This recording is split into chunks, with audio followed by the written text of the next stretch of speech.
ঘরের জানালা ভেঙে 15 বছরের একটি মেয়েকে জোর জবরদস্তি করে ঘর থেকে বের করে নিয়ে পুকুর পাড়ে চালানো হয় নির্মমতা, কেড়ে নেওয়া হয় তার সতীত্ব। সেদিন রাতের বেলা তার মা তার দাদিকে নিয়ে গিয়েছিল ফরিদপুরের একটি হাসপাতালে চিকিৎসার জন্য। তখন ঘরের মধ্যে ছিল ওই মেয়ে এবং তার ছোট বোন। এই খবর পেয়ে 10-20 জনের একটি গ্যাং চলে আসে তার বাসায়। এসে দরজায় নক করলে যখন সে ছোট্ট মেয়েটি ঘর থেকে দরজা খুলছিল না, তখন জানালার গ্রিল ভেঙে একজন ঘরে ঢুকে পড়ে। এরপর দরজা খুলে বড় বোনকে নিয়ে যায় পুকুর পাড়ে। তারপর 3 জন মিলে তার সাথে করা হয় নির্যাতন এবং এক পর্যায়ে তাকে ধর্ষণ করা হয়। ওই অপরাধীরা তার সাথে এই সকল কাজগুলো করার পর আবার তার বাসায় তাকে ফেরত দিতে গিয়েছিল। তখন আশেপাশের মানুষ তাদেরকে হাতে নাতে ধরে ফেলে। 2-3 জন অপরাধীকে ধরতে সক্ষম হলো, বাকিরা দৌড়ে ঘটনাস্থল থেকে পালিয়ে যায়। তাদেরকে আইন শৃঙ্খলা বাহিনী ধরে নিয়েছে। এখন হয়তোবা আরো কোনো সত্য তথ্য আপনাদের সামনে বেরিয়ে আসতে পারে। শুধু এইটা একটু চিন্তা করেন, রাতের বেলা আপনার সন্তানকে নিয়ে আপনি ঘুমিয়ে আছেন, দরজা ভিতর থেকে বন্ধ করে রেখেছেন। তখন কিছু সংখ্যক মানুষ বা দুর্বৃত্তরা এসে আপনার দরজায় করানো রয়েছে, আপনি দরজা খুলেন নাই। তখন সেই দরজা ভেঙে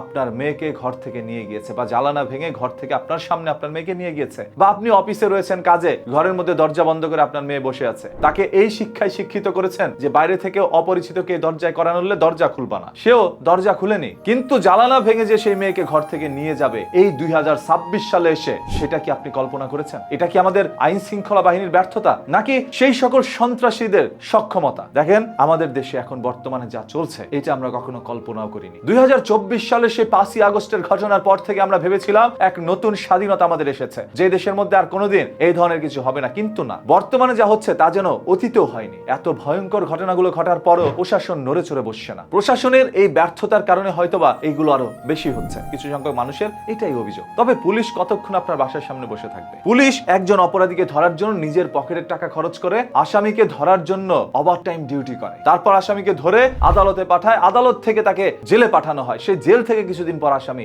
জামিনে বের হয়ে এসে আবারও অপরাধ সংগঠিত করে যাচ্ছে। তাহলে ব্যর্থতা আমাদের দেশের আইনের। শুধুমাত্র পুলিশের দিকে আঙুল উঠালেই হবে না। এই দেশের আইন যতদিন পর্যন্ত ঠিক না হতে পারবে ততদিন পর্যন্ত এগুলো ঘটবেই। আজ ধরেন একজন আদালতের জাস্টিসের ঘরে যদি এরকম কোনো ঘটনা ঘটতো, দেখতেন পুরো দেশ তোলপাড় হয়ে যেত। আজ যদি একজন উকিল, ব্যারিস্টার, ম্যাজিস্ট্রেটের ঘরে এই ধরনের ঘটনা ঘটতো, দেখতেন সবকিছু তোলপাড় হয়ে যেত।